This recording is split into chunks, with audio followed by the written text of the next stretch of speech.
In this video, I'm going to show you how I store my motorcycles over the winter.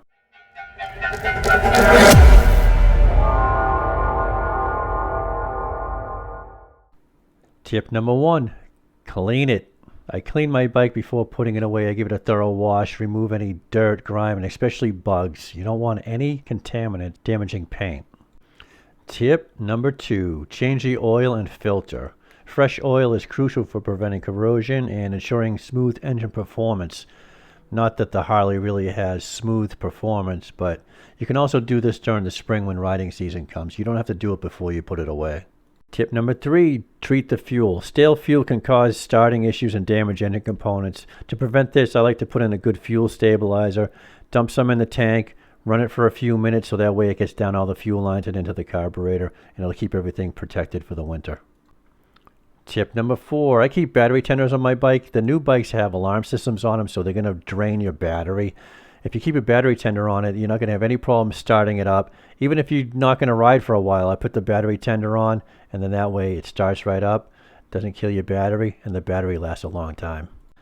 Tip number 5, protect the tires. Proper tire maintenance is essential, especially during extended periods of storage. I like to park mine on small rugs to keep the tires off the concrete. Over time, the concrete can dry out the rubber, and keep the tires inflated to the recommended tire pressure.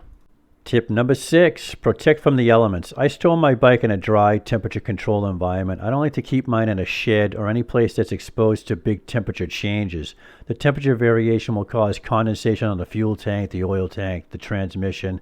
This will cause paint damage, pitting of the chrome, and pitting of the aluminum over time. I recommend keeping your bike in a garage, even if it's not heated, because the temperature isn't going to change much, and if it does, it's going to be very gradual. It's okay to be cold. The key is to avoid huge temperature changes. It's worth it to pay for storage if you don't have a garage. And yes, I like to cover my bikes. It protects from dust, moisture, and other elements during storage, which is weird because I don't cover my car, but I'm less worried about paint damage from the covers on the bike. And that's it. That's all I do. If you found this video helpful, don't forget to give it a thumbs up, subscribe, and I'll see you on the next one.